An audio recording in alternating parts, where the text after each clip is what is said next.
Hello. I think we're good. Everybody, can you hear us?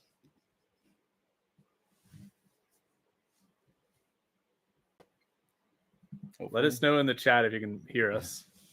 I think there's a delay. Perfect. Okay. All right. 12 people in. Okay. Well, hey, everybody. Welcome to our very first live stream. We'll probably stumble through this, so thanks, Jerry. So let us know if anything goes wrong during it. But to introduce ourselves, you probably talked to us a lot on Discord, but I'm Trevor. So and this is Justin. I'm Justin, yep. So you guys are pretty familiar with our roles in Discord. I'm primarily handling the technical, the designing the sensors and all that. Justin handles a lot of the community work. Mm-hmm. And then we have a third is Julian. He's not too much facing the customers or anybody in the community, but he handles a lot of our business side. All right. Yeah. So thanks for all the comments and questions and everything on. Yeah, Justin's very active on social media. Sometimes too much. People have called me out before about it, but I'm just excited about it, and I like to get the products out there. Yeah. So thanks for all the comments and everything on the MTR. I can hold it up here. It looks like maybe the focus is a little bad, but on the MTR, we're excited to launch it. We can talk about it for a little bit. Any questions you have on the MTR or any of our other products? We have the Air 1 here, our air quality sensor. We have the MSR1, the LD2410 motion sensor. And we're happy to talk about anything else about the company. We're down in our workshop right now. You can see behind us, we got our small fleet of 3D printers. This is the first time the 3D printers have been off since Thanksgiving. We had to turn them off for this live stream. Yeah, the sound was a little much. Yeah, before that, what's that? The sound was a little much. Oh, yeah. Before that, they've been running nonstop 24/7. We just looked at the P1P. It's got a few thousand hours on it, printing on MSR1 backs. 3D prints. All right. So to start off, so MTR-1, this is based around the LD2450 millimeter wave sensor. And so it's a sensor. It's quite a bit bigger if you guys have ever seen the LD2410, but this one is quite a bit bigger. What it gives you, though, is coordinate tracking. So you can see X, Y coordinates of a target. It can do multi-target. And we'll talk about some of the tests that we've done on it and maybe where some of the failure points of it are. But it can do multi-target tracking. And it has, you can set up zones. So if anybody here has the MSR1, you're familiar with the zones, you've got, those are like the distances is all the MSR1 can tell you. With the MTR, you can actually say, where is the person in the room? So for a kitchen, for instance, are they sitting at the table or are they at the dishwasher or the stove?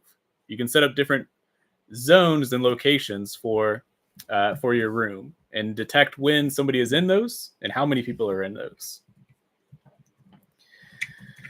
All right, a couple of questions in. Okay. Yeah, so Ross is asking about what's on our wish list. The wish list? We've got a long wish list, Ross. We are very excited to bring products to the Home Assistant community that aren't either out there or aren't being done very well. I think we've sent around we've got a Google form out there that is, and Justin will put it in the chat maybe. It's a Google form that asks the community, what are you guys interested in? And that really drives a lot of our product development is saying, how many people are interested in this? And then we go and look to say, is it viable? So as far as my wish lists, I want to get voice assistant working. That's a project we're working on right now, is being able to add a voice assistant, at least the microphone component, to our existing sensors. So that would be, it's pretty neat. It'd be hard to show you on the cameras. It's not going to show up, but there's a little port. It's called a mezzanine port. It's on your MSR. It's on your Air 1. It's on the MTR. And what that allows us to do is, right now we're utilizing it for a CO2 sensor that can plug in and off of the boards. But it doesn't have to stop there. We are wanting to work on different sensors to be able to add into that. So you can add functionality to your devices without having to buy a totally new product.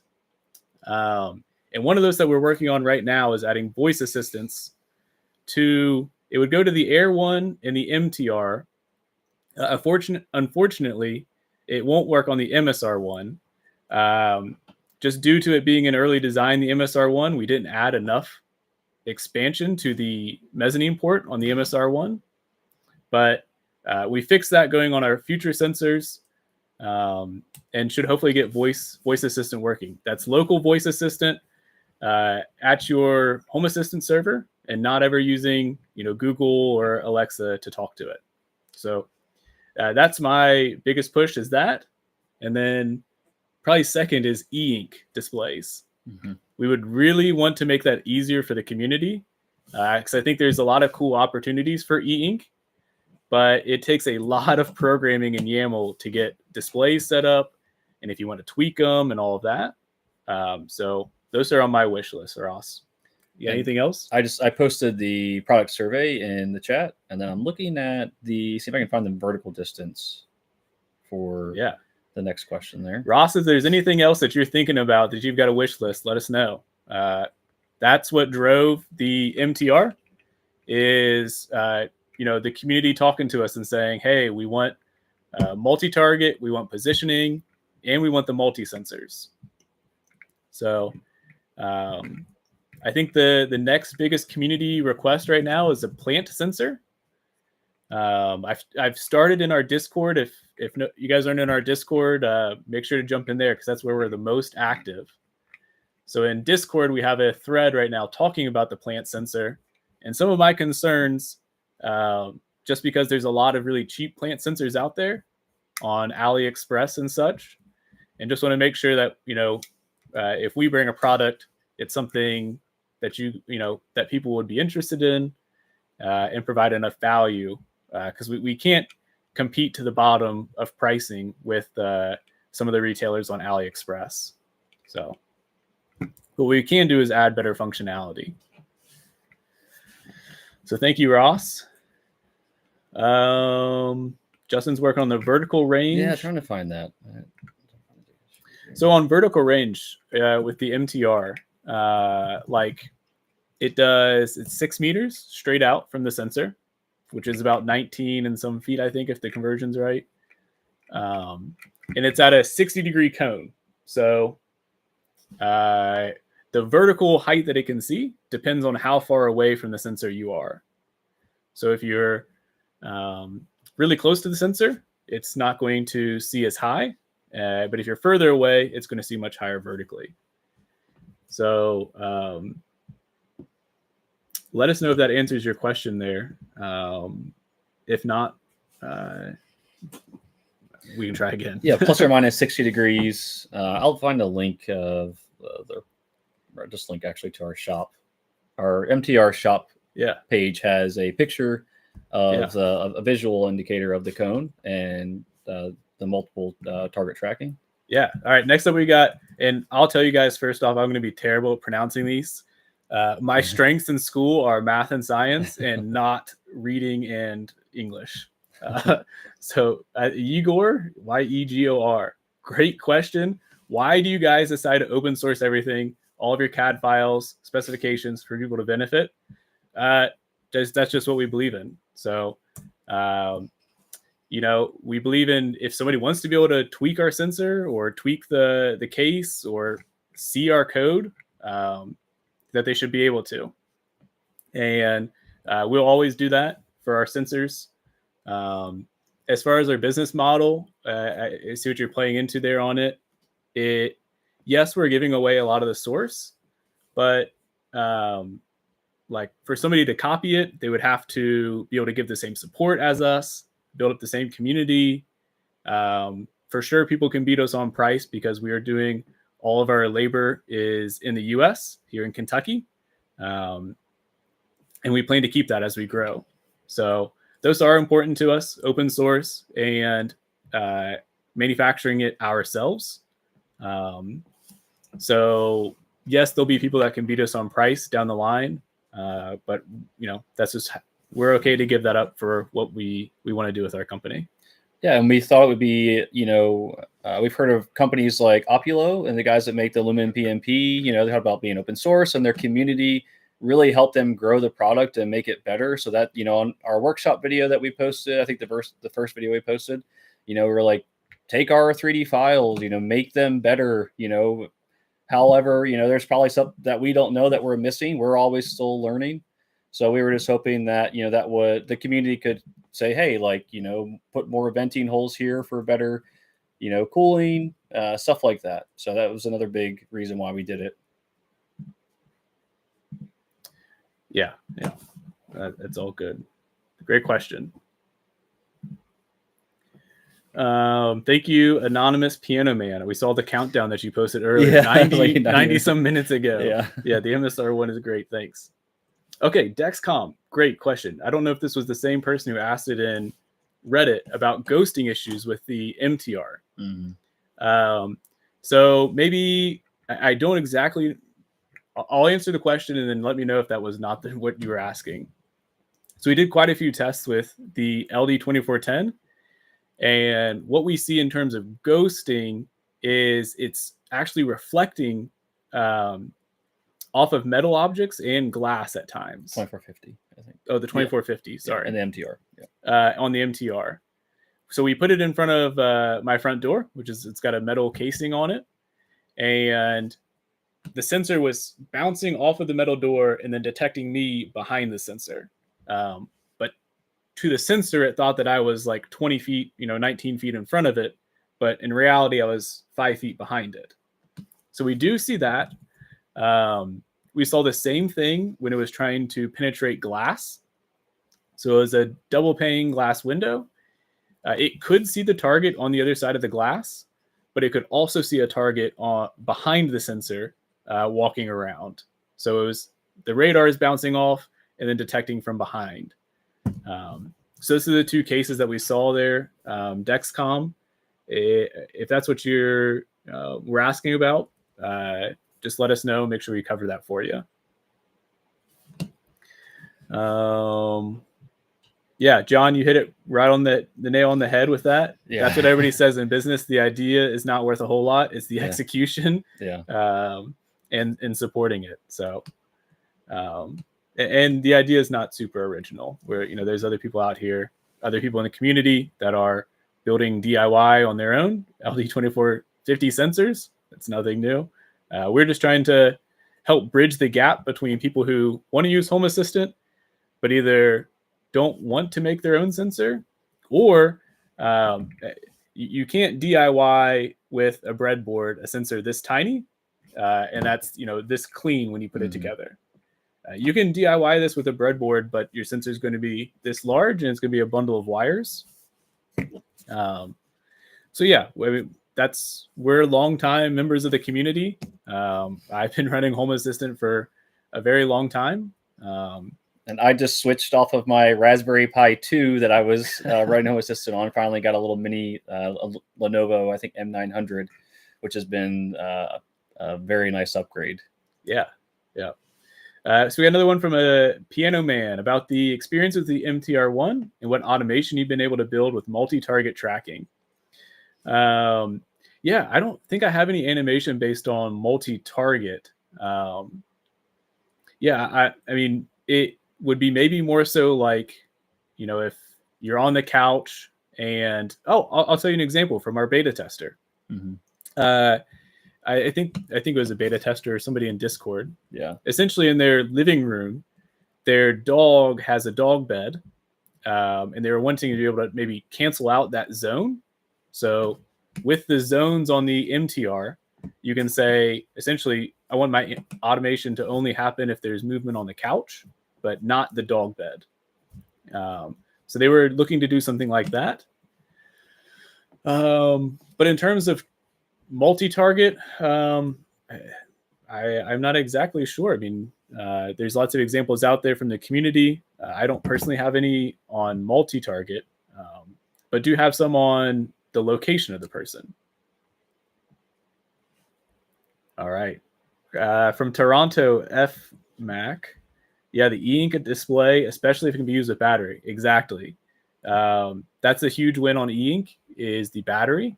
The negatives are the cost. They're quite costly.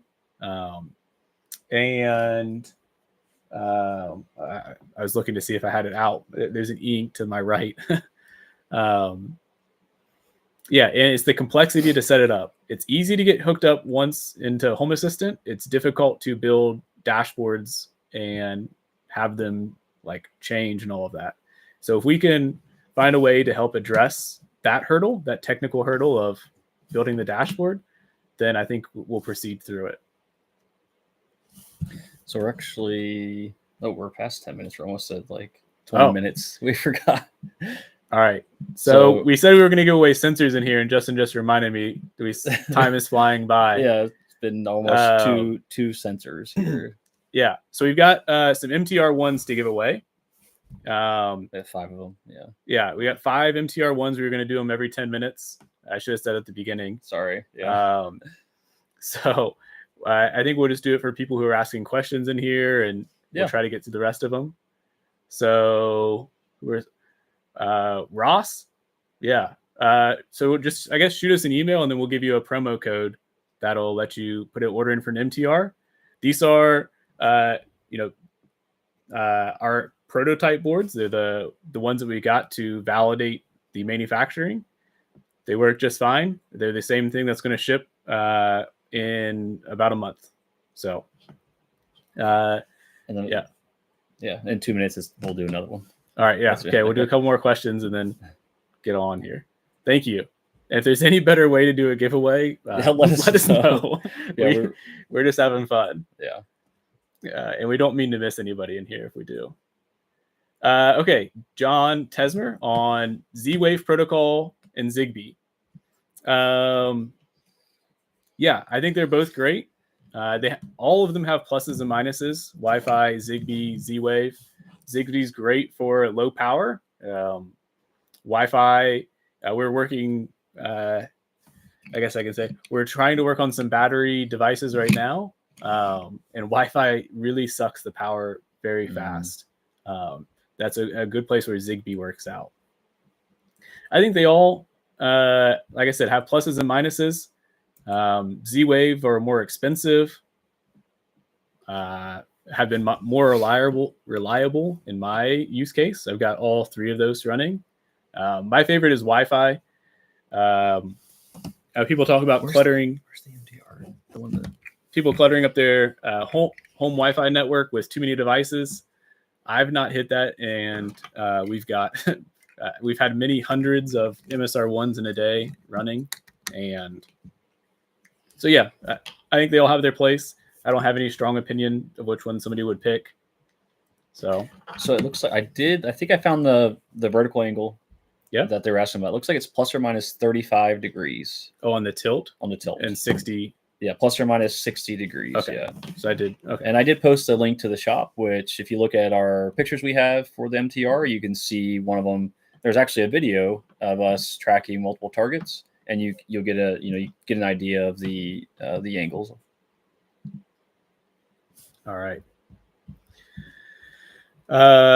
Yeah, thanks. So we got Rick in here. Yeah, if it wasn't open source, you wouldn't have bought them. Correct. Like, it's also a transparency thing. Like Home Assistant in general and everything is all about keeping your data local. Like, if you hadn't trusted us, you could look at our source code and see exactly what the sensor is doing. There's no hidden things. Yeah. And we love sharing the code with people who want to DIY these their own sensors. We learn a lot by building them as a product to sell. So yeah. Let's see. Okay, Eric.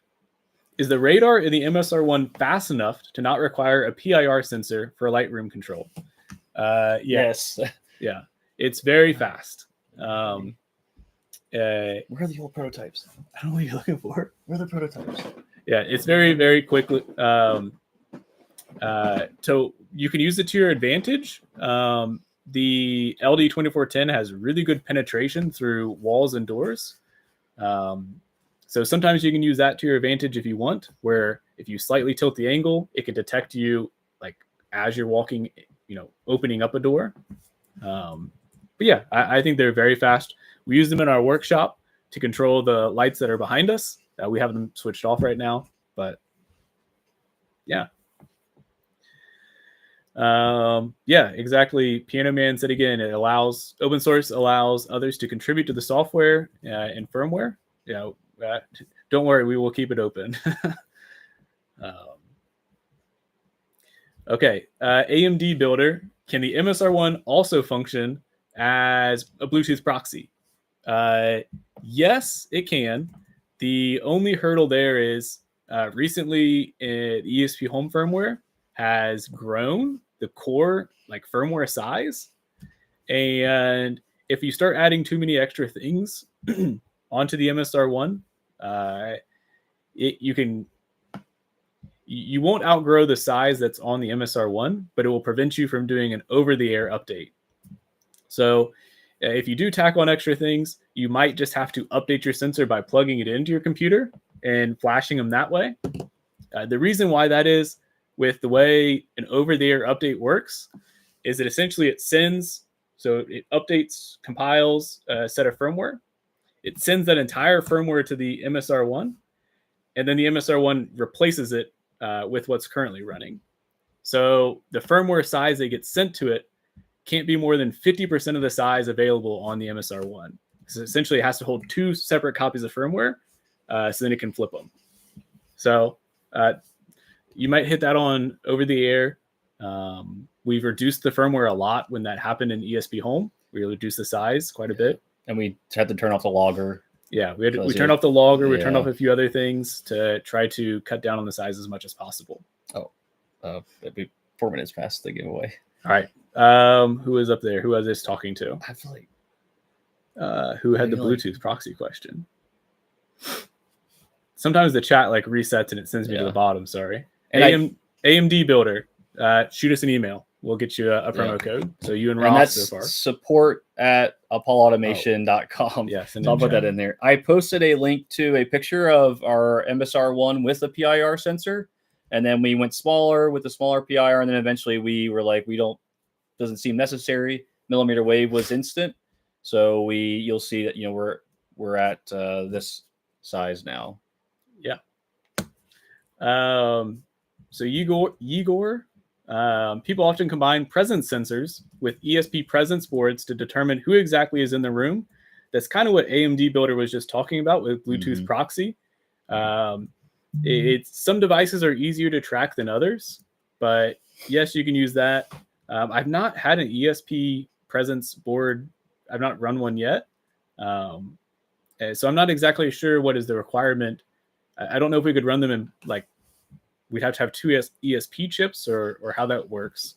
But target tracking as in who it is, not only has come up a lot with the MTR, is it me at the computer or is it Justin at the computer?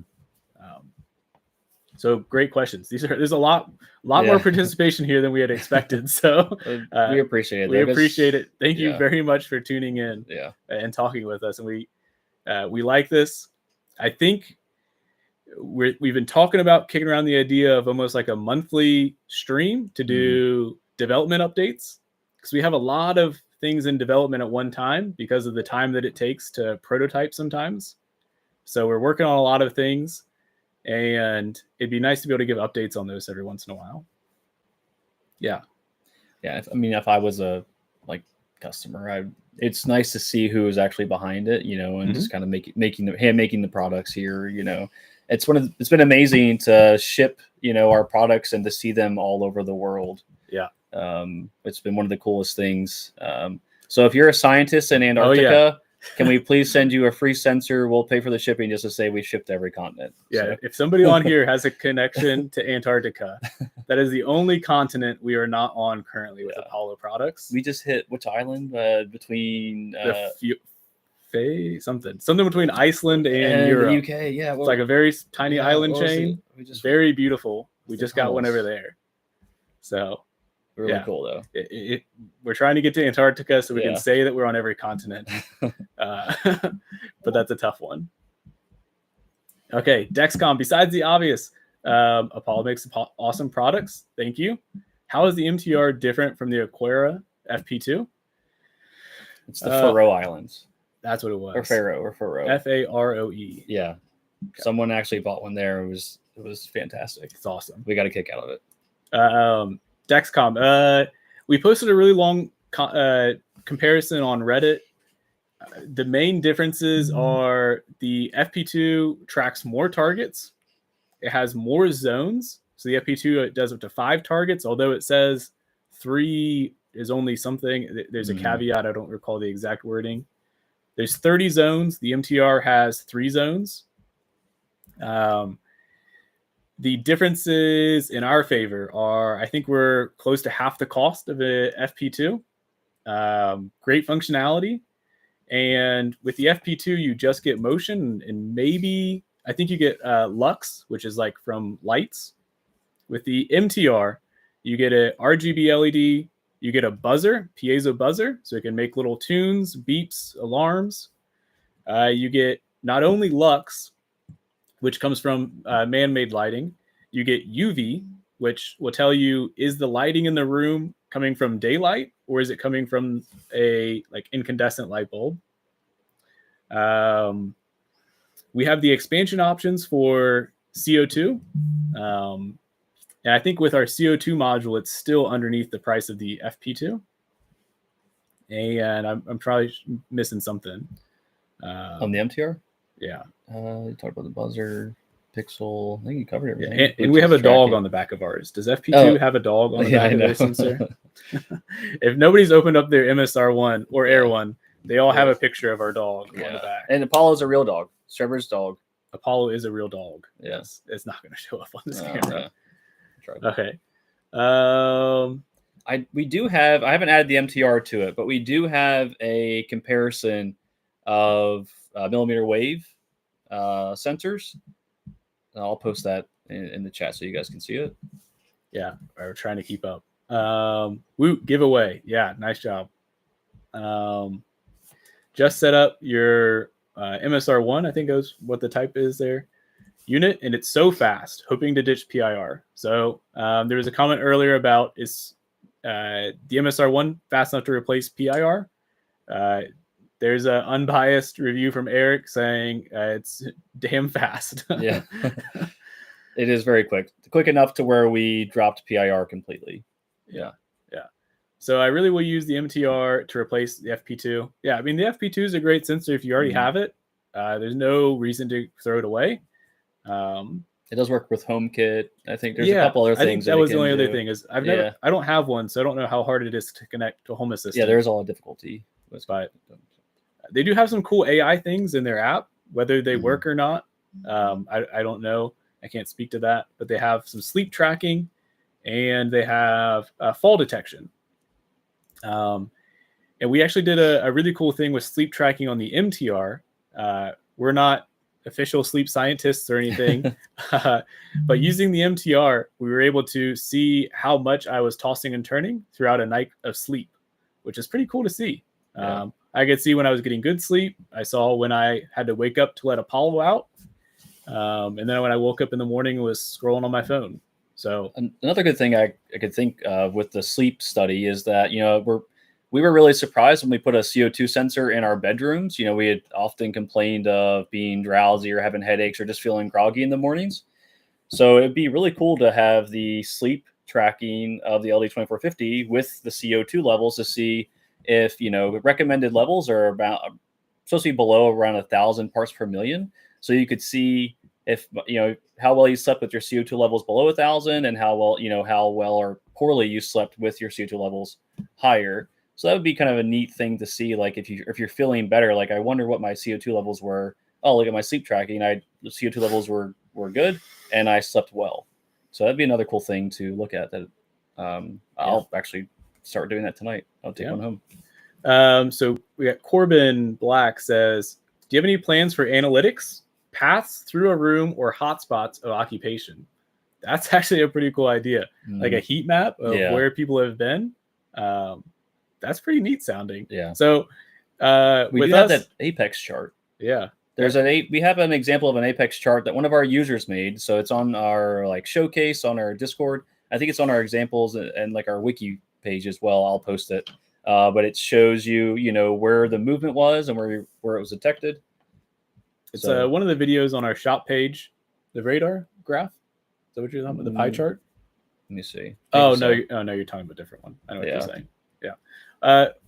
Maybe. I mean, the big thing in our Discord, that's where our community is the most active. And that's a great place. We have a channel for show off, I think it's or something. Yeah, showcase like that, where people will post things that their sensor's doing. And just like we open source our code and everything, that's the spirit of Home Assistant. It's people taking our sensors, creating cool things with them, and then sharing them with everybody. So Corbin, I think that's a really cool idea. Oh, I just got reset to the bottom. I think pick another somebody else. It's been 10 minutes.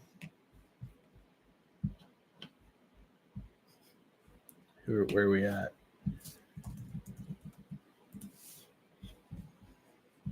Let me look here. Piano Man? Yeah, let's do Piano Man. Piano Man, all right. Send us an email, buddy. Shoot us an email at support@apolloautomation.com. I did post it in the link. I did get Ross's email, and I got AMD Builder's email as well. Okay. Yeah. Thank you guys. So Anonymous Piano Man says, does the MTR-1 have Bluetooth tracking? Yeah. We covered that a little bit earlier, as in, yes, you can. You can do it on MSR1. You can do it on MTR1. You can do it on Air1. But as you start adding things, you might have to plug your sensor in to update the firmware. But it's easy enough through ESP Home. And if you have any questions, we'll make a wiki article on it.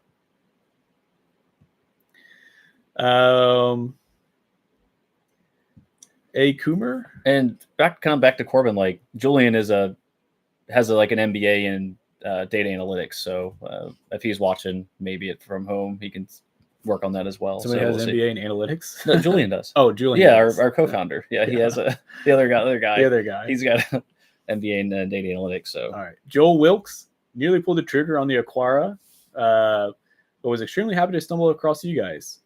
Yeah, awesome. Welcome to. It looks like you're maybe transitioning to Home Assistant, slowly cutting the cord to the cloud. Yes. That's awesome. It's nice when like your internet goes out or something like that, and your automation still works. Yep, that's pretty cool. Fully local. Nobody's tracking. Yep, nobody's tracking. Yep. And back to the open source. If you don't trust us, look at our code. We don't track. Yeah, I'll just go ahead and post on our GitHub. I'll just post our GitHub real quick. A Coomer again. I'm exclusively ESP Home. What's your experience with making Zigbee or Z-Wave devices? I've never made a Z-Wave. Flirted with Zigbee. It's much easier to get into and much lower cost. Really waiting for more support for the ESP32C6. You know, hopefully. We currently use the C3 for all of our boards. There's a C6 board that's out that does Zigbee and Wi-Fi, as well as Matter and Thread. So we're looking for that to come out and get more support, hopefully one day. I just posted our GitHub, so you can see all of our YAML files for all of our devices. You can see all the STL 3D printable files, as well as examples, other things on there. So, K-Box Vegas. I have not looked into that, but I will copy it right now and do research later.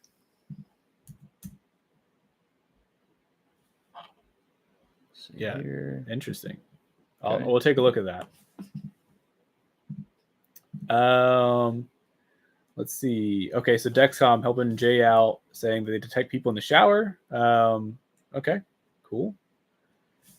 we've had a lot of people, were concerned, are just asking like, will this go through my shower door? Oh yeah, I thought I saw that somewhere. Somebody asked if Oh, sorry, I skipped Jay Bowser. Can mmWave detect through a partial wall? So, we see the LD2410 seems to have more penetration through walls that we've seen, and yes, it can go through your wall. We have a current user with the MSR1 who uses it inside of their house to look through their front door to know when the packages have been dropped off. So it can detect that someone is on the other side of the door and they are coming close because it'll tell you the distance. Mm-hmm. And they use that for some automations to stop some package thieves. The porch pirates. He was trying to beat them. So yes, Jay can go through the wall. LD2450, which is what the MTR is, it seems less so. It seems less penetration, at least from what we've seen. So we'll do some more testing. So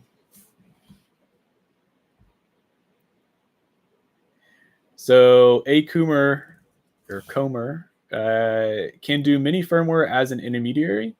I'm not sure exactly what you mean with mini firmware, but if you've got a link to something, put it in the chat. We've said it many times on our Discord. We are not experts. We're not the best people in the world at home, ESP Home. So, help us out. We're pretty humble. We'll take input. We'll take criticism. Like I said, we're always learning, every day, learning something new from the community or looking it up. And ESP Home has their own Discord. Jesse, one of the main developers, is on there. We'll answer your questions. Yep. Very helpful. All right. You still got quite a few people here. So Dexcom, are the gates adjustable on the MTR? Can you do engineering mode? No, you can't. So that's one downside, one plus, kind of both. It's a plus as in the users that have them right now, they just work out of the box. They're quite happy with the detection settings on them. And being able to set the zones lets them filter out kind of and do their tuning. So if they don't want to detect something moving over, in the corner, you can put a zone around it and essentially exclude anything in that zone from your automations. Or vice versa, just put where you want zone, put a zone where you want to be detected. Yeah. But the MSR1, it has the positive of all the gates that you can tune, both still and moving. The downside there is just a little bit of complexity. If you do want to get into that, we've got a couple of videos to help explain it. But on our YouTube. Thanks to Andre. Shout out to Andre if he's watching. Yeah, Andre might be. And we do have some videos coming up here pretty soon. If you guys have any video ideas, things you want to see, please post them in the chat. But we have, the workshop's changed quite a bit since the first video we did. And we have a couple other things we want to do for the MTR. So if you have any other video ideas or anything, just let us know. And I think Andre and I are going to try to hit the YouTube videos pretty hard here soon. Yeah. All right, we got to keep moving. I don't know where out in chat I am. Oh, hold on. I got it. Hold Jay Bowser. Any other plans besides the rear-facing connection to help hide the power cable? So the rear-facing connection, that's a great example of where we were talking to the community. And they said, hey, we want to be able to hide the cable. Let's just put it on the back. Yep. So that does incur more costs in the board production slightly, but I think it's worth it. We do have another one of our expansion ports at the top of the MTR, the very top. And we've got an example. There's actually a product on our website. We're not selling it yet because it's not complete. But what it is it is a male USB-C that will plug into the top of your MTR and not fall off. Plug into the top of your MTR, and it allows you to plug directly into a wall plug. So I've got a wall plug here. This one's USB. It would have to be USB-C. But it'll plug straight into it and allow your MTR to hang off the front of it. So no cables at all needed. It'll plug straight into your power brick. You post a link of at least the product page. Yeah. It's not available for sale. We do want to show it off. And we're working on finalizing that design. So great question, Jay.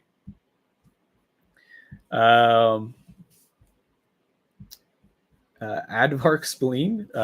just placed a pre-order. These are gonna be fun to play with. Yeah, thanks. Yeah. Let us know what you do with them. That's fun. Yeah, please. Yeah, post in our showcase. We want to see these. Like, nothing better than seeing. We've had people 3D print their own cases in different colors, or just it's really cool to see what you guys are doing with them. Yeah. Eric Bellinger posted about the MSR1 having a built-in power supply, so it plugs right into an outlet. Correct. Yes. The two problems we have there is one, the prongs on your power cable or on your plug are quite large, and the way that they would have to be soldered to the board, it would make our board quite a bit larger. Secondly, is that incurs a lot of liability on our part, having something that plugs into mains power. Yeah. And we want to make sure we have all the certifications, all of the testing. We can send it off to third parties and get certifications. So maybe one day, nothing in the short term, but we want to do it right if we do it. Barney's shop. Can you tell me or show me how the zones can be configured with the new sensor? Can the geometry be adjusted? Yeah, so the zones, there's a picture on our shop page that shows it. It's a light green triangle, and that's a zone to the system. You can determine it with 4 coordinates, 2 X's and 2 Y's. So you can make anything with 4 sides, or I guess 3 if you combined 2 of them, 2 of the points. So you can do triangles, rectangles, squares. That's the limit of them. But yes, you can define them with the different coordinates. There's a HLK app that makes it easy, or you can do it straight through Home Assistant. HLK Radar Tool app. They have an Android as well as an Apple app. Yeah. Dexcom said, yeah, this is so awesome. The dog. Yes. Thanks for that. Yeah. Yes. It's been our logo. We may be tweaking a new logo to be more in line with a tech focused company, but we'll see. We like it a lot. Yeah. It's not a picture of my dog, but it looks similar. We sought out the picture because it is similar to my dog, who he's too old to come down to the workshop, or we would show him on camera. Maybe next live stream or something. There's Andre. Andre said, I'm here for the dog. Yeah, thanks, Andre. Andre's in the chat. So Andre helps us a lot with our videos. He, as you guys have probably seen. Yeah, he's the face behind the tuning guides and quite a few of those. Getting started guide, first automation guide. Yeah. Andre is pretty busy for a while, so I think we've got some free time coming up to make some more videos. So if there are video topics on our sensors or something we can help out with, please post them and let us know. And we'll make wiki articles as well if you have ideas for wiki articles. Yep.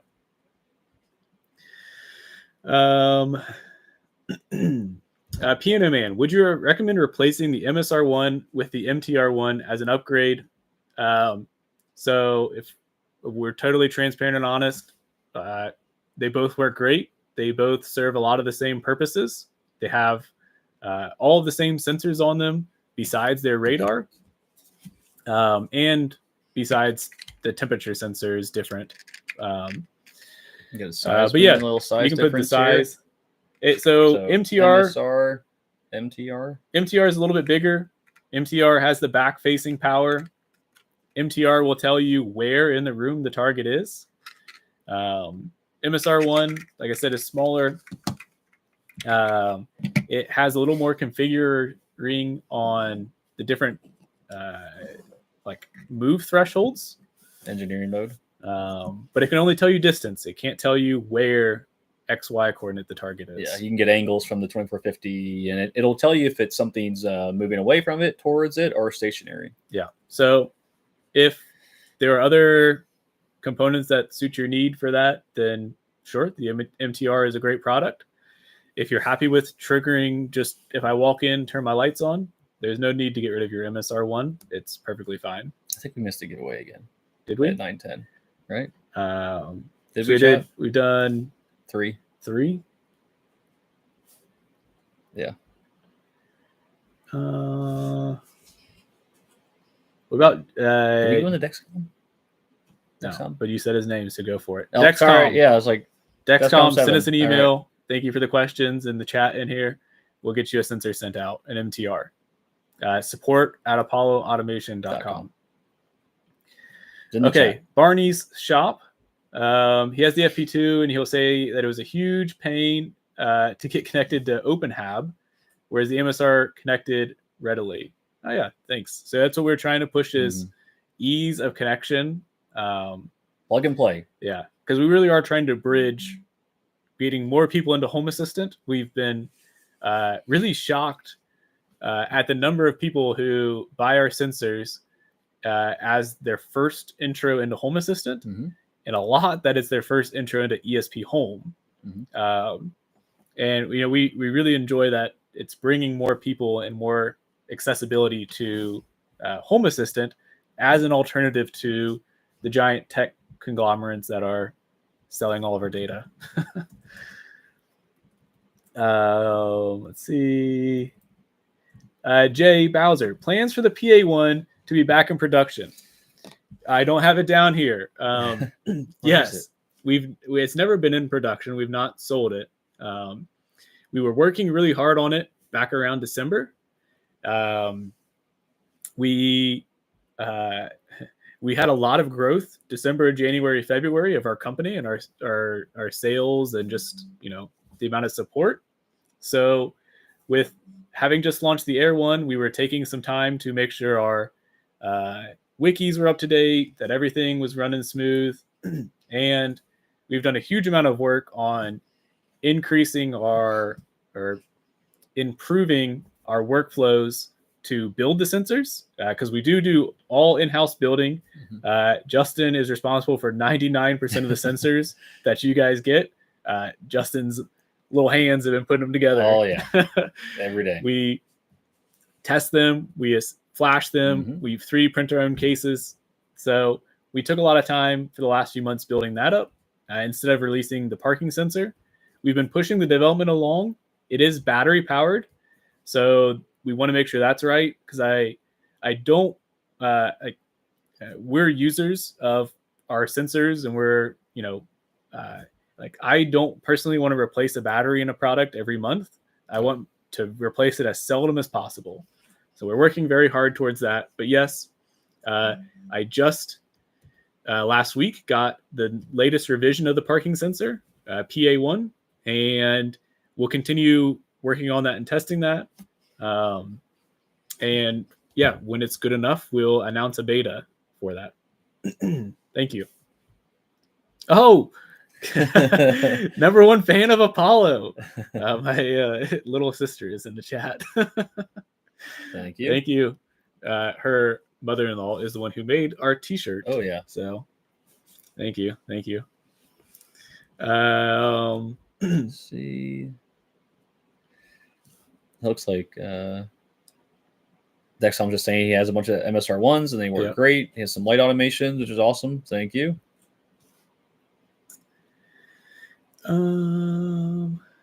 So looks like he's asking about, do you see the fall detection? Yeah.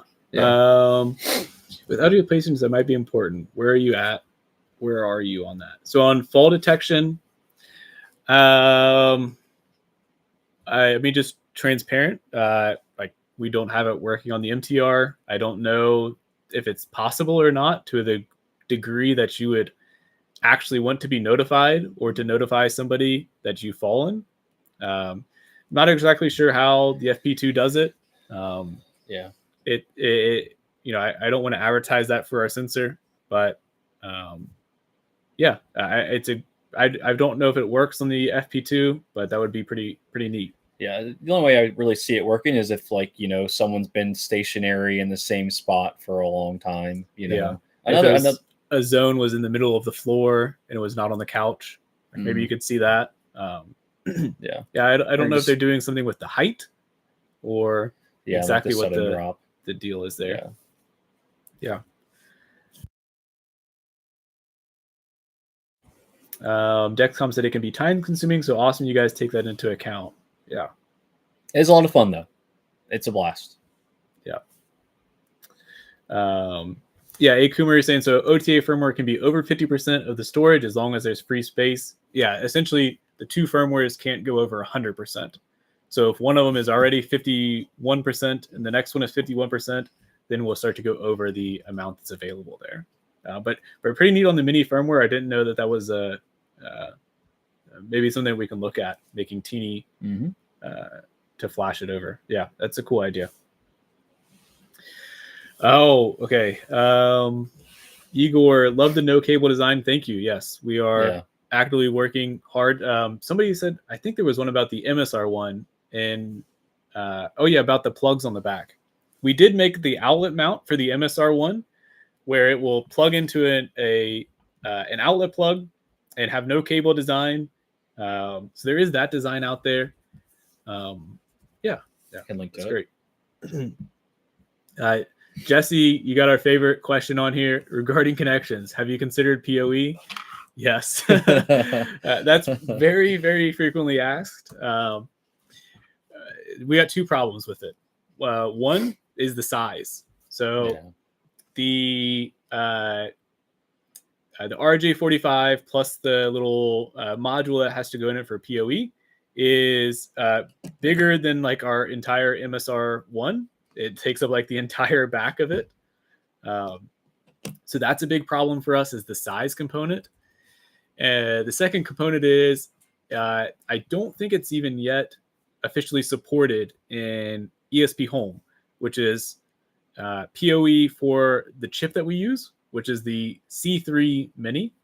It requires a special PoE or Ethernet connector or Ethernet chip, sorry. And they don't officially support it yet. So those are the two hurdles that we've got, size and the adoption of it in ESP Home. But we have been powering our MSR1 here in the workshop with a PoE splitter. Yeah, fake PoE, but yeah, it does. Yeah, so a PoE splitter will work. Yeah, PoE splitters are fine. It's been running there for a month now, and we're totally happy with it. Jay, is it time for another sensor? Oh yeah, sorry, for pass. I meant to remind you, but yeah. Did we already get Jay? No. Jay Bowser? All right, Jay Bowser, shoot us an email. We'll get you an MTR out this week. Support@apolloautomation.com. Yeah.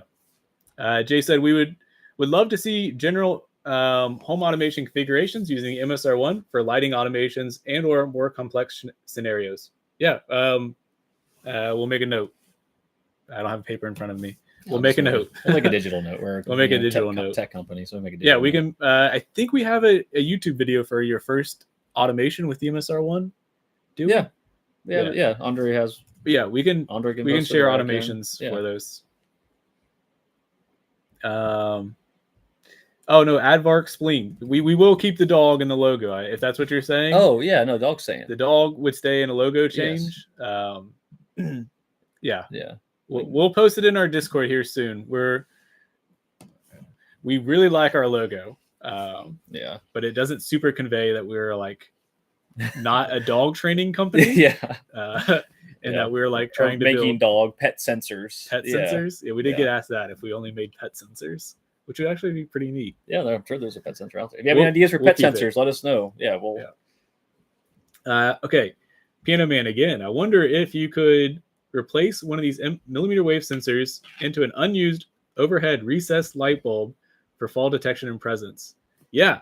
We're actually testing that ceiling mounting in MTR. It's not up there right now. Mixed results. The MTR does have to be like vertical to detect you going left to right on the x-axis. We'll post more about ceiling mounting. It was one of the benefits of having the backwards facing USB port that allows us to do recessed ceiling mounts or wall mounts in the future with a 3D print that you could just put your existing sensor in there. So great question.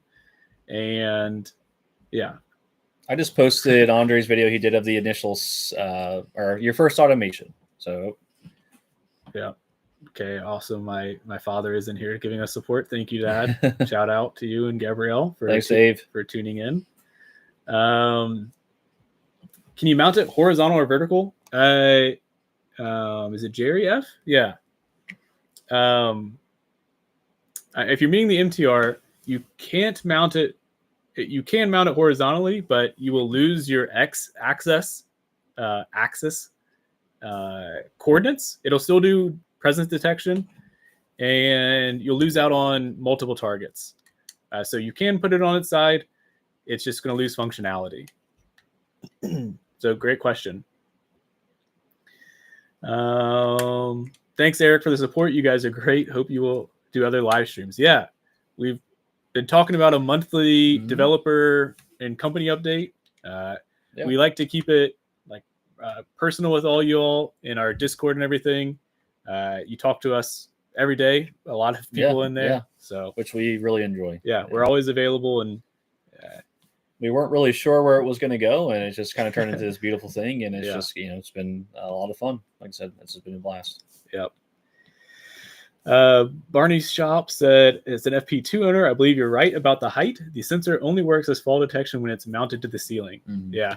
So yeah, that might be something that we test more with the MTR, since it does do the distance detection. Yeah, I mean, because you can see the target, and it'll say how many millimeters or how many centimeters, whatever inches it's at, and then you can say if there is a drop in the target in a certain amount. You can trigger an alert. Yeah, potentially. So we can look at that. So Piano Man, ESP Home Foundation. We think it's a great platform. They put a lot of work into it. Same with Home Assistant. They put a lot of work into that, and they keep stepping it to be more and more user friendly. So years and years ago, Home Assistant was tough to get started. Was tough to make automations. You had to write them in YAML. Dashboards were harder, but they really seem like they're pushing towards allowing more people that are not technical. That Home Assistant Green is fantastic. As an entry point for somebody new that doesn't need to spin up a Docker or spin up a Raspberry Pi or anything like that. And they're very good for friends and family. Like I've installed a Home Assistant Green for my grandmother, and she wanted an alarm system. So I set up a Home Assistant Green, very easy. And then I put up 3 of our MSR1s. She just wanted to be alerted, or, if someone was moving in her garage or one of her bedrooms or her living room at night when she went to bed. And I used the Hacks add-on integration called Alarmo. Very easy to use. Definitely recommend it. I'm working on a wiki article now. I haven't been able to finish it, but it'll be up soon. We are a little slow sometimes. There are 3 of us, and then Andre helps out with videos when he has time. And sometimes my brother Seth helps with sensor building, but he's busy as well. So but it's been fun. We're growing quite well. We're very happy with the products that we're making. We're happy with the reputation we're getting, and happy building a community that we can conversate with and build products that make sense for all of us. We're transparent, fair on pricing, and pretty competitive. Pretty fair to what's out there, especially what our sensors offer, being a multi-sensor versus just kind of doing one thing. So, which is one of the big reasons. I don't know if we've touched on this, but kind of how the MSR1 came about. Trevor was looking for a sensor, multiple sensors. Didn't want to buy 7 different ones, and was like, I can probably make one, and here we are. So, started as a hobby, and here. So A Coomer. And the MTR1 and MSR1 see through walls about the same. We need to do some more testing. The MSR1 sees through walls very well. For sure. And almost too well.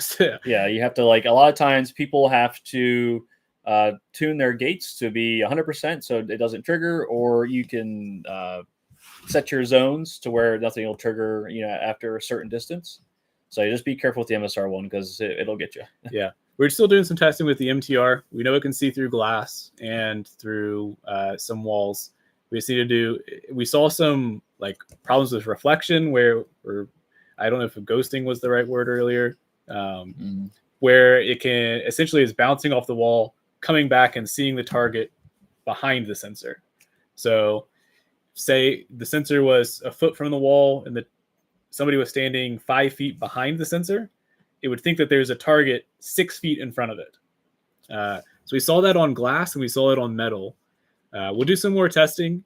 We did see it go through glass. It does, yeah. Yeah, so we did see the 2450 go through glass. The 2410B goes through pretty much everything, but we did see the 2450 go through glass. But there was a little bit of a reflection. Okay, Joe. Joe gave us a thumbs up in here. Joe's thanks, Joe. A friend from Lexington.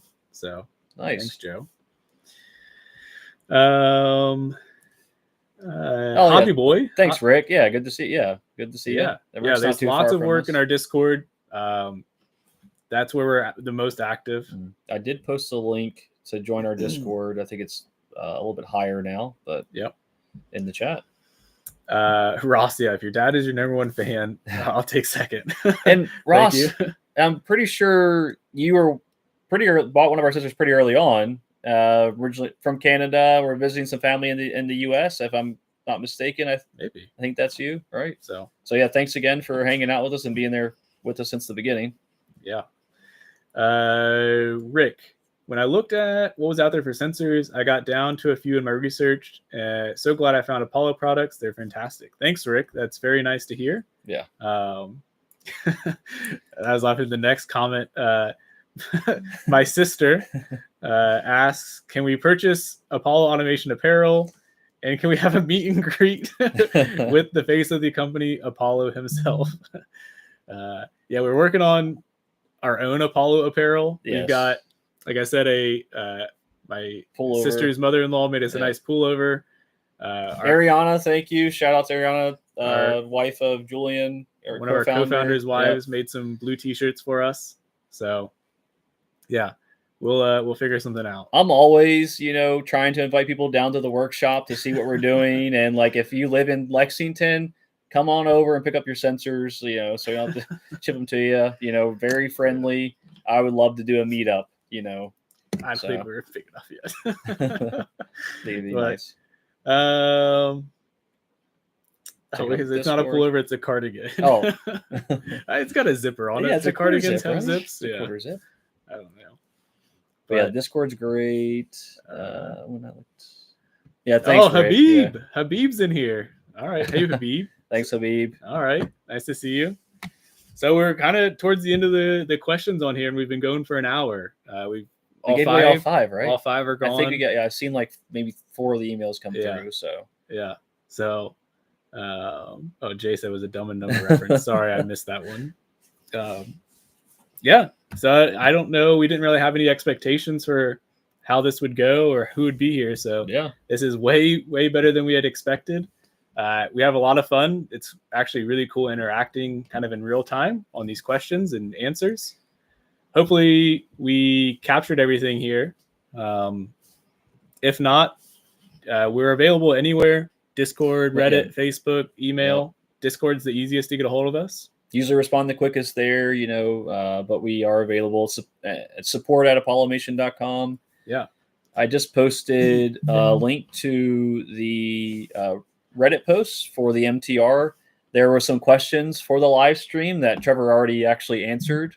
The Reddit thread is really good. Yeah, Ross, thanks, man. Yeah, like it was, thanks again for being there with us since the beginning. I think we actually, when we shipped Ross's, he was like, I've been like a customer service guy for like 30 years. Like, you guys, sounds like you're doing the right thing. Yeah. And then we ship his, there was a delay in the shipment for our outlet mounts. So then we're like, oh gosh, like Ross, sorry. We were like, we'll for sure get them to you before you go back to Canada. And then we were like, had a delay and we're like, oh, we're not sure we're going to be able to get them to you. But then we were, and then we sent them to him. And I think we forgot one of the stands. So it was like, he was like our first. He's like our first customer that we had missed an item in our shipment.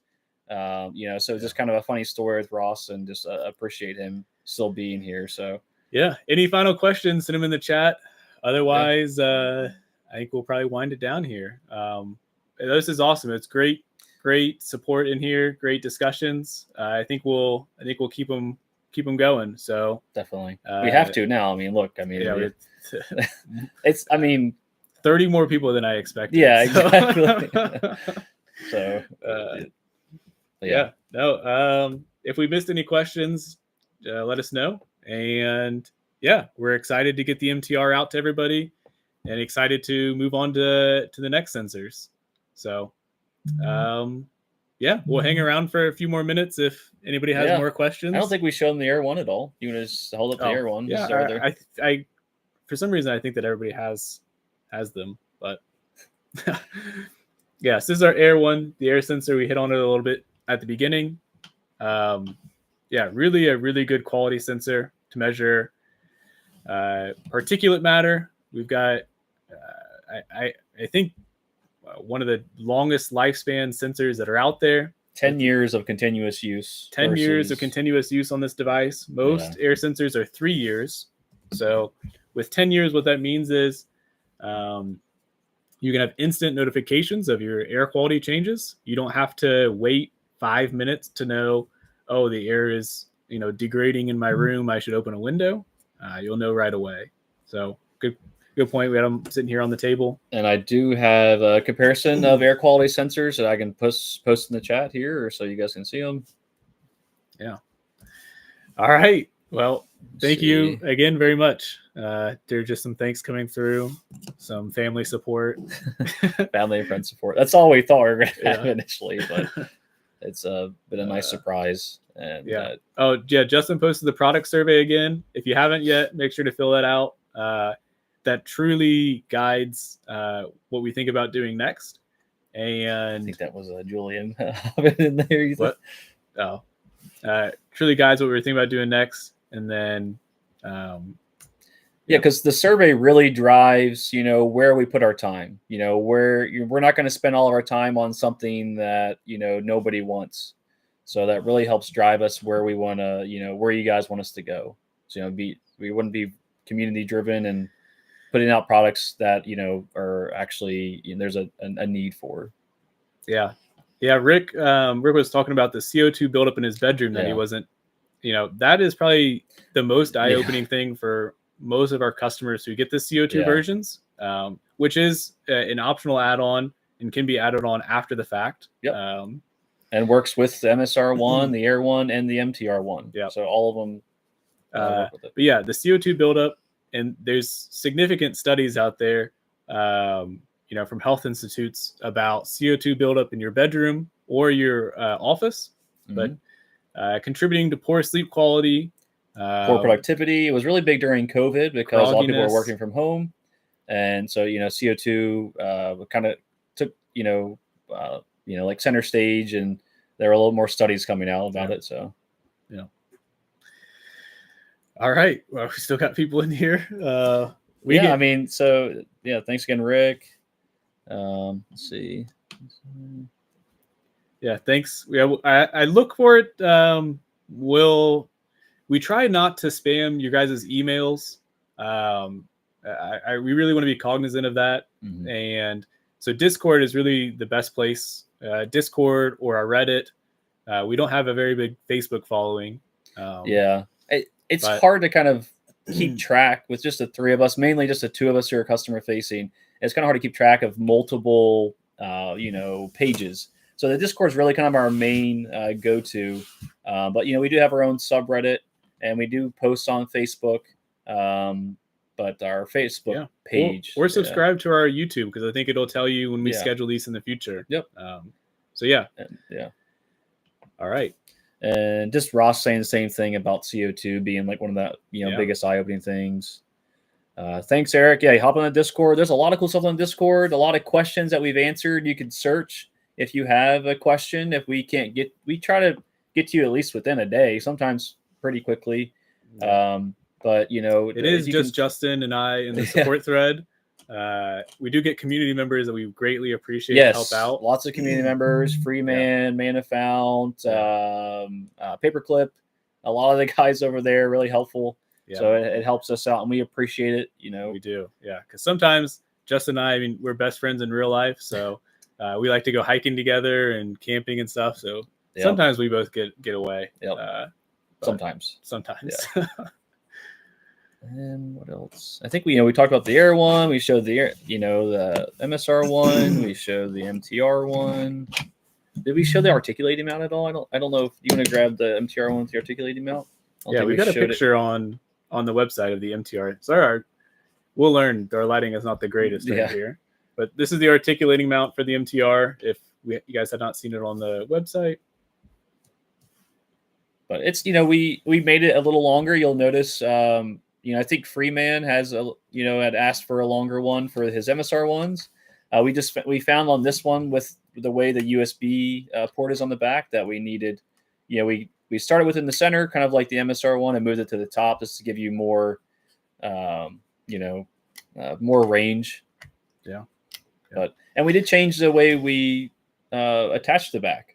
You can see on Snap-on. Yeah, so the MSR one here, the back would just slide off here like that and slide back up. And this one actually clips into place. Yeah, because of how the USB is on the back and how we have another mezzanine at the top for expansion, it does clip in instead of sliding on, because it has to be able to make it over top of that USB port where sliding doesn't work for us.